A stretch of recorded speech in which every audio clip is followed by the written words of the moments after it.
بسم اللہ الرحمن الرحیم۔ اللہم صلی علی محمد وعلی آل محمد وبارک وسلم علیہ۔ خواجہ نظام الدین رحمۃ اللہ تعالی اپنے مریدوں سے بہت محبت کیا کرتے تھے۔ خواجہ منہاج ان کے مرید تھے۔ ایک بار محفل سماع منعقد کی اور آپ کو دعوت دی۔ آپ نے لکھا، میں ضروری وجوہات کی بنا پر خود تو حاضر نہیں ہو سکتا، مگر میری دعائیں آپ کے ساتھ ہوں گی۔ خواجہ منہاج نے گو اس کمی کو محسوس کیا، مگر محفل کھانا تیار ہونے سے پہلے ہی لوگوں کے اصرار پر شروع کرنی پڑی۔ کھانا بازار سے لا کر کھلایا گیا اور سماع شروع ہوا، مگر لوگ اس میں وہ اثر محسوس نہیں کر رہے تھے، اور خود خواجہ منہاج پریشانی کی حالت میں سر جھکائے بیٹھے تھے کہ ان کی نظر اٹھی۔ شیخ کو حوض خانے کے دروازے پر کھڑے دیکھا۔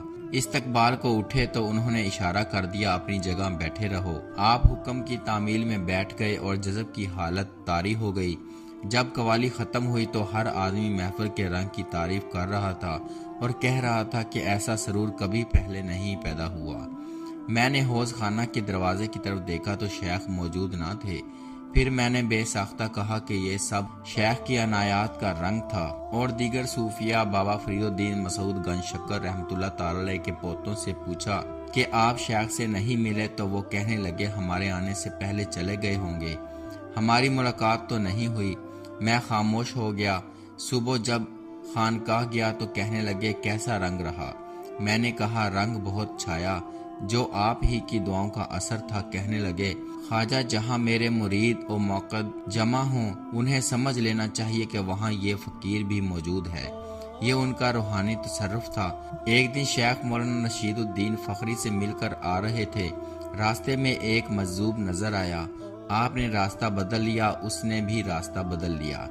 آخر ٹکراؤ ہو گیا اور اسلام و معانقہ ہوا۔ نظام الدین کو یوں محسوس ہوا جیسے اس کے سینے میں آگ بھری ہے۔ آپ نے فوراً بابا فرید رحمۃ اللہ تعالی اپنے مرشد کا تصور کیا اور اس آگ کو برداشت کر لیا۔ مجذوب کھڑا تھا اور آپ دعا کرتے رہے کہ وہ چلا جائے۔ تصوف میں وہ دو راستے ہیں، ایک راستہ سالک بننے کا، دوسرا مجذوب جو اپنے حال میں نہ ہو۔ وہ مجذوب جھکا، میرے سینے کو بوسہ دیا اور چلا گیا۔ اور ایک اور واقعہ سید نصیر الدین چراغ دہلوی بیان کرتے ہیں کہ ایک دن شیخ نے بیان فرمایا، ایک دن میں دروازہ دہلی کے قریب نہایت مایوسی میں جا رہا تھا۔ اسی حالت میں شیخ رساں کے روضہ مبارک میں داخل ہوا اور چلہ کرنے لگا۔ چلہ ختم ہوا تو میں نے وہاں ایک درخت دیکھا جو کچھ دنوں پہلے سوکھا ہوا تھا اور اب سر سبز ہو چکا تھا۔ میں نے کہا اس عرصے میں یہ درخت بھی ہرا ہو گیا ہے، مگر میری حالت نہیں بدلی اور روانہ ہو گیا۔ راستے میں نے ایک لڑکھڑاتے شخص کو دیکھا۔ میں نے بچاؤ کے لیے راستہ بدل لیا، وہ بھی اسی راستے پہ آ گیا اور مجھ سے سلام و معانقہ کیا۔ مجھے عطر کی خوشبو آئی۔ میں اس کی خوشبو دیکھ کر حیران تھا کہ اس نے کہا صوفی تجھے میرے بدن سے آنے والی خوشبو پر تعجب ہو رہا ہے، مگر تو اپنے دل کی طرف نہیں دیکھتا کہ تیرے سینے سے حق تعالیٰ کے عشق کی خوشبو آ رہی ہے۔ یہ کہہ کر وہ غائب ہو گیا۔ کہتے ہیں کہ وہ غائب سے آیا تھا تاکہ نظام الدین رحمۃ اللہ تعالی کے دل کو اطمینان دلائے، اور غائب ہو گیا۔ غرض غزنوی و غوری کے سارے اثر دور ہو کر ہندو زادے خسرو خاں کے سامنے سر ٹیکے جا رہے تھے، اور وہ سلطان ناصر الدین بن گیا تھا۔ ملک کافور کے بعد یہ دوسرا حکمران تباہ و بربادی کا ذمہ دار تھا۔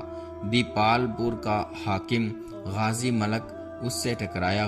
غازی خان گرفتار ہوا، پھر اسے اور اس کے چھوٹے بھائی جابر کو قتل کر دیا گیا، اور خلجی خاندان سے نمک حرامی کرنے والے مسلمان بھی ختم کر دیے گئے۔ ہندوستان کے دو بد کردار حکمرانوں نے نظام کو راستے سے ہٹانا چاہا تھا، مگر وہ دونوں قتل ہو گئے اور شیخ کا راستہ ہموار ہوتا گیا، کیونکہ اللہ فرماتا ہے کہ اس کے دوستوں کے لیے کوئی خوف نہیں۔ ایک دن ایک شخص نے سوال کیا کہ ایک شخص گھر میں اور دوسرا مسجد میں تلاوت قرآن کرتا ہے، آپ کے نزدیک کون سا طریقہ مستحسن ہے؟ آپ نے فرمایا گھر میں ایک پارہ پڑھنا مسجد میں قرآن ختم کرنے سے بہتر ہے۔ پھر ایک واقعہ بیان کیا کہ جامعہ دمشق کا امام ملک کے بادشاہ سے دوسرے نمبر پر ہوتا تھا۔ بادشاہ بھی اس سے ضرورت کے وقت پیسے مانگ لیتا تھا۔ ایک شخص نے دن رات مسجد میں عبادت گزاری شروع کی، یہاں تک کہ اس کا چرچا ہو گیا کہ بڑا زاہد ہے۔ ہر وقت عبادت میں مصروف رہتا ہے، مگر بادشاہ کے کرندوں نے اسے امامت کے لیے ایک بار بھی نہ کہا۔ انسان کو اپنے ننگ و نام کی حرص کو پہلے ٹھنڈا کرنا چاہیے۔ پھر انہوں نے فرمایا کہ میں نے ایک بقال کو دیکھا جو 23 سال متواتر روزے رکھتا رہا، یہاں تک کہ گھر والوں کو بھی پتہ نہ ہونے دیا۔ اس لیے انسان کو نیت صحیح کرنے کی ضرورت ہے۔ ایک شخص نے جامعہ دمشق کی تولیت کے لیے کوشش کی اور شب بیدار زاہد بن گیا۔ لوگ چھوٹے بڑے سب جاننے لگے، مگر اس کا مقصد تولیت پورا نہ ہوا۔ ایک رات اسے ایک آواز سنائی دی کہ تو شہرت چاہتا تھا، شہرت تجھے مل گئی۔ اس نے ادھر ادھر دیکھا، کچھ نظر نہ آیا۔ آخر سمجھ گیا کہ یہ غیب کا اشارہ ہے۔ توبہ کی اور نیت سے عبادت گزاری کرنے لگا۔ 3-4 ماہ ہوئے ہوں گے کہ اوقاف کے نمائندے اس کے پاس آئے اور تولیت قبول کرنے کے لیے کہا۔ وہ ہنسا مگر کچھ جواب نہ دیا۔ آخر کہنے لگا، جب میں اس ضرورت کے لیے عبادت کرتا تھا تو وہ مجھے نہ ملی، مگر اب یہ ارادہ بدل چکا ہوں، اب مجھے اس کی ضرورت نہیں، کسی ضرورت مند کو دے دو۔ مجھے اللہ نے اپنی محبت بخش دی ہے اور یہ میرے لیے کافی ہے۔ نظام الدین رحمۃ اللہ تعالی نے یہ واقعہ بیان کرتے ہوئے کہا، لوگ اس محبت سے آشنا نہیں، جب کوئی آشنا ہو جائے تو دنیا کا زر و مال اور تخت و تاج کو ٹھکرا دیتا ہے۔ اب غازی ملک سلطان غیاث الدین تغلق کے لقب سے حکمران ہو چکا تھا۔ وہ خدا ترس آدمی تھا اور زہد و پرہیزگاری کا دامن تھامے تھا۔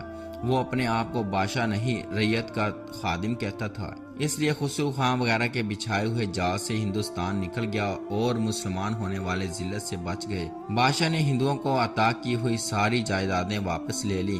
پھر خسرو خان کی ایک فہرست پیش ہوئی جس میں درویشوں کے نام تھے۔ وہ پڑھنے کے بعد تغلق نے درویشوں کو طلب کیا۔ ان میں سے 3 حضرت علاؤالدین چنوری، شیخ وحید الدین خلیفہ بابا فرید الدین رحمۃ اللہ تعالی، عثمانی سیاہ خلیفہ ابو الفتح حضرت رکن الدین ملتانی حاضر ہوئے اور 5-5 لاکھ خسرو خان کی دی ہوئی رقم واپس کر دی۔ جب یہ چلے گئے تو بادشاہ نے پوچھا، نظام الدین اولیاء نہیں آئے؟ کرندے نے کہا، وہ درویش ہیں اور بادشاہی میں آنا پسند نہیں کرتے۔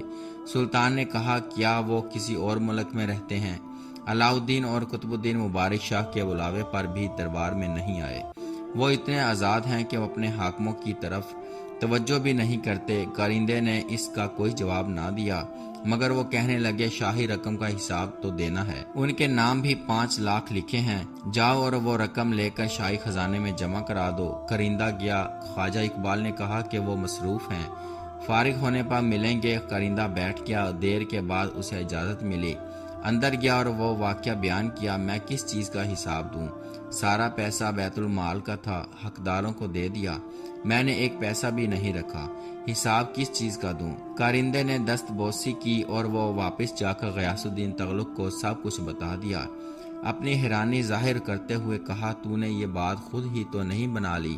کرندے نے کہا، میں حضور کے حکم کے خلاف یہ جرت نہیں کر سکتا۔ تو پہلے بھی ان کے قصیدے سناتا تھا، ایک درویش کھڑے کھڑے 5 لاکھ کیسے لٹا سکتا ہے؟ آخر دوسرے درویشوں نے وہ رقم مطالبے کے وقت کیوں واپس لٹا دی؟ کرندے نے کہا، دوسروں کے متعلق میں جانتا نہیں، نظام الدین رحمۃ اللہ تعالی سے میں واقف ہوں اور انہیں ہمیشہ ایسا ہی پایا ہے۔ سلطان نے نظام الدین رحمۃ اللہ تعالی کے متعلق اندرونی طور پر تحقیقات کروائی، مگر مورخین کا خیال ہے کہ اسے اس بات پر مقدر ہوا کہ وہ بلاوے پر بھی پرواہ نہیں کرتے اور یہ گرہ بیٹھ گئی اور موقع کا انتظار کرنے لگا۔ یحییٰ احمد بن سرہندی لکھتا ہے کہ نظام الدین رحمۃ اللہ تعالی کے خدمتگاروں میں عبید شاعر بھی تھا۔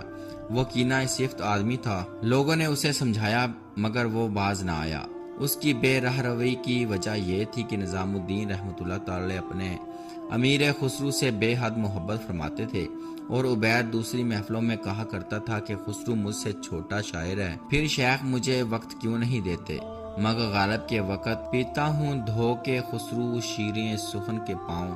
عبید کو شیخ نے واعظ و نصیحت سے سمجھانے کی کوشش کی مگر وہ نہ سمجھا۔ اب ایک ہی طریقہ تھا کہ اسے خانقاہ سے اٹھا دیتے۔ یہ انہیں پسند نہیں تھا کہ درویش اصلاح کرتے ہیں۔ کچھ دنوں بعد غیاث الدین تغلق نے اپنے بڑے بیٹے محمد تغلق کو تلنگانہ کی طرف روانہ کیا۔ راستے میں چندیری، بدایوں، اودھ اور کڑا کے لشکر بھی ساتھ مل گئے اور انہوں نے رنگل کا محاصرہ کر لیا، جو 700 سال سے راجہ کرن دیو اور اس کے آباء و اجداد کا پایہ تخت تھا۔ ابھی اس مارکے کا فیصلہ نہیں ہوا تھا کہ دہلی اور رنگل کا رابطہ کٹ گیا۔ بڑی تشویش ہوئی۔ عبید نے چند سازشی سرداروں سے مل کر یہ مشہور کر دیا کہ غیاث الدین تغلق فوت ہو گیا ہے۔ اس سازش سے تغلق خاندان کے ایک ہمدرد کو آگاہی ہو گئی۔ اس نے محمد تغلق کو خاموشی سے اس کی اطلاع دی۔ وہ فوراً 50 جانصاروں کے ہمراہ اس علاقے سے نکل گیا اور دہلی پہنچا۔ غیاث الدین تغلق کو اطلاع ہوئی۔ اس نے ان سازشی سرداروں اور بعد کے خاندان کو تباہ کرنے کا حکم دیا۔ چنانچہ ایسا ہی ہوا۔ آخر عبید کو پھانسی کی سزا ہوئی اور حکم ہوا کہ اس کی لاش کو بدبودار ہونے تک لٹکتا رکھا جائے، پھر اتار کر کہیں دبا دیا گیا۔ ملک و مکین کا داماد تاج دین بھی فرار ہو گیا تھا۔ سپاہیوں نے سرجوندی کے کنارے اسے قتل کر دیا۔ دوسرے بادشاہوں کی طرح غیاث الدین تغلق بھی اس بات سے ناراض ہوئے کہ شیخ ان کی پرواہ نہیں کرتے۔ آخر ایک دن کچھ علماء نے شکایت کی۔ بادشاہ نے کہا آپ محضر تیار کریں۔ انہوں نے ایسا ہی کیا جس پر ان کے دستخط تھے۔ بادشاہ نے نظام الدین شیخ کو حکم بھیجا۔ انہوں نے کہا آپ اپنے علماء کو بلائیں، میں حاضر ہو جاؤں گا۔ چنانچہ شیخ چلے تو مولانا زراوی اور قاضی کاشان بھی اس کے ساتھ ہو لیے۔ مولانا کمال الدین سمانی بتاتے ہیں کہ میں اور مولانا فخر الدین زراوی ایک ہی مکتب میں تعلیم حاصل کرتے تھے۔ مولانا علم و فضل سے اجتہاد تک پہنچ گئے۔ وہ درویشوں کو اچھا نہیں سمجھتے تھے۔ میرے کہنے پر شیخ سے ایک بار ملے اور پھر انہی کے ہو کر رہ گئے۔ یہی صورت قاضی محی الدین کاشانی کی تھی۔ زراوی کی والدہ نے اپنے بھائی کی لڑکی سے اس کی شادی کر دی تھی۔ اس کے بعد وہ نظام الدین کی ارادت میں شامل ہوئے۔ وہ شہر سمانہ کے رہنے والے تھے۔ شیخ زادہ حسام الدین فرہام نہایت غریب تھا۔ شیخ نے اسے اپنی خانقاہ میں پناہ دی۔ جوان ہوا تو شیخ کی شہرت سے حسد کرتے ہوئے مجاہدات کیے۔ اسے کچھ حاصل نہ ہوا۔ آخر وہ اس حسد میں شیخ کو چھوڑ گیا۔ اس حسد میں وہ قطب الدین مبارک شاہ کے دربار میں پہنچا، پھر غیاث الدین تغلق کے دربار میں تغلق کو ورغلایا اور اس کی قیادت میں علماء کا گروہ کھلے مقابلے کے لیے تیار ہو گیا۔ نظام الدین رحمۃ اللہ تعالی دربار میں گئے تو بادشاہ نے محضر پیش کیا، تمام نکات پڑھے۔ اس پر 653 علماء کے دستخط تھے۔ بحث شروع ہونے سے پہلے زراوی نے تجویز کیا 10 علماء کا انتخاب کر لیں جو بحث میں شامل ہوں۔ اس تجویز پر بادشاہ نے قاضی جلال الدین داوالجی کی طرف دیکھا۔ یہ شخص شیخ پہ سخت معترض تھا۔ شیخ نے نصیحت کی صورت میں بڑا کچھ کہہ دیا مگر شیخ مسکراتے رہے۔ پھر قاضی نے کہا کہ مسلمانوں کی رہنمائی کے لیے انسان کو چاہیے کہ وہ خود باشرع ہو اور شریعت کا مکمل علم بھی رکھتا ہو۔ یہ سن کر شیخ کے ساتھ دونوں عالم شیخ سے اجازت مانگ رہے تھے اور ان کے چہرے کا رنگ بدل گیا تھا، مگر شیخ نے انہیں خاموش رہنے کا حکم دیا اور قاضی سے کہنے لگے کہ آپ ہی مجھے سبق پڑھا دیں جسے شریعت کہتے ہیں۔ کہ شیخ کی تواضع کے باوجود قاضی صاحب نے کہا شیخ آج کے بعد اگر تم نے لوگوں کو سماع کی ترغیب دی تو میں تمہیں سخت سزا دوں گا۔ شیخ نے جلال میں آ کر کہا قاضی صاحب آپ سزا تو اس وقت دیں گے جب آپ اپنے عہدے پر قائم رہیں گے۔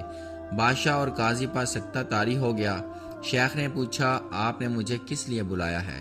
اس کا جواب شیخ فرجام گستاخانہ صورت میں دینے لگا، کیا آپ کی خانقاہ میں سماع ہوتا ہے؟ آہیں بھرتے ہیں اور اس کے علاوہ کئی اور الزامات لگائے۔ شیخ نے جواباً کہا کہ فضول باتیں نہ کرو، پہلے مجھے یہ بتاؤ سماع کیا ہوتا ہے؟ اس نے کہا سماع علماء کے نزدیک حرام ہے۔ شیخ زادہ فرجام ہی محضر پیش کرنے والا تھا، جواب سے شرمسار ہو گیا۔ جب علماء دہلی نے فرجام کا یہ حال دیکھا تو زور زور سے باتیں کرنے لگے جیسے شیخ سے لڑ رہے ہوں۔ جب شور زیادہ بڑھتا تو بادشاہ فرماتا خاموش ہو جاؤ اور غور سے سنو شیخ کیا فرماتے ہیں۔ سید امیر خرد کا بیان ہے کہ اس محفل میں مولانا حمید الدین اور مولانا شہاب الدین ملتانی بھی موجود تھے۔ غیاث الدین کو خوش کرنے کے لیے تمام علماء بڑھ چڑھ کر بول رہے تھے۔ جب شور کم ہوا تو حمید الدین نے بادشاہ سے مخاطب ہو کر کہا جس طرح مخالفین ذکر کر رہے ہیں ان کی محفل اصل اس طرح نہیں، پھر کیا ہے؟ بادشاہ نے پوچھا میں نے خود دیکھا ہے کہ سماع میں شامل ہونے والے پیر اور درویش ہوش مند لوگ ہیں مولانا کی بات کا بادشاہ پر اثر ہوا، مگر درمیان قاضی صاحب بول اٹھے، سماع امام ابو حنیفہ کی روایت کے مطابق حرام ہے اور رقص فسق ہے۔ شیخ نے کہا یہ روایت مشروط ہے، حکم امتناعی نہیں۔ ابھی یہ گفتگو ہو رہی تھی کہ شیخ بہاؤالدین ذکریہ ملتانی کے نواسے مولانا علم الدین تشریف لے آئے۔ بادشاہ ان کا احترام کرتا تھا۔ انہیں بحث کے موضوع پر پوچھا تو انہوں نے جواب دیا، میں نے ایک رسالہ سماع لکھا ہے، مقصد نامہ ہے، جو دل سے سنتے ہیں ان کے لیے مباح ہے اور جو لذت نفس کے لیے سنتے ہیں وہ حرام ہے۔ بادشاہ نے کہا، تم نے بغداد، شام اور روم کا سفر کیا ہے، وہاں لوگ سماع سنتے ہیں یا نہیں، اور کوئی رکاوٹ ڈالتا ہے یا نہیں؟ لوگ سنتے ہیں، دف اور شہنائی سے سنتے ہیں۔ یہ روایت جنید بغدادی رحمۃ اللہ تعالی علیہ اور ابو بکر شبلی رحمۃ اللہ تعالی علیہ سے چلی آتی ہے۔ غیاث الدین خاموش ہو گئے۔ قاضی نے کہا کہ حکم جاری فرما دیں کہ امام ابو حنیفہ کے مذہب کے مطابق سماع حرام ہے، مگر بادشاہ خاموش رہے۔ قاضی نے کہا، بزرگان سلف کے حوالے سے کوئی روایت پیش کر سکتے ہو؟ شیخ نے حضور کریم صلی اللہ علیہ وآلہ وسلم کی ایک حدیث بیان فرمائی۔ قاضی نے کہا، تم محدث نہیں، اس لیے تم حدیث پیش نہیں کر سکتے، امام ابو حنیفہ کی کوئی روایت بیان کرو۔ شیخ مجلس سے اٹھ کھڑے ہوئے اور بادشاہ سے کہا، آپ کے لیے یہی بہتر ہے کہ سماع پر پابندی عائد نہ کریں۔ حدیث ہوتے ہوئے امام ابو حنیفہ کی روایت ڈھونڈنا کوئی انصاف نہیں۔ بادشاہ کچھ نہ بولا اور شیخ چلے گئے۔ بڑا شور ہوا مگر غیاث الدین نے پابندی نہ لگائی۔ یہ مخالفین کی شکست تھی۔ چند دن بعد قاضی صاحب کو بادشاہ نے برطرف کر دیا۔ پھر کچھ دن بعد قاضی صاحب بھی یہ حسرت لیے ہوئے فوت ہو گئے اور سماع نہ روک سکے۔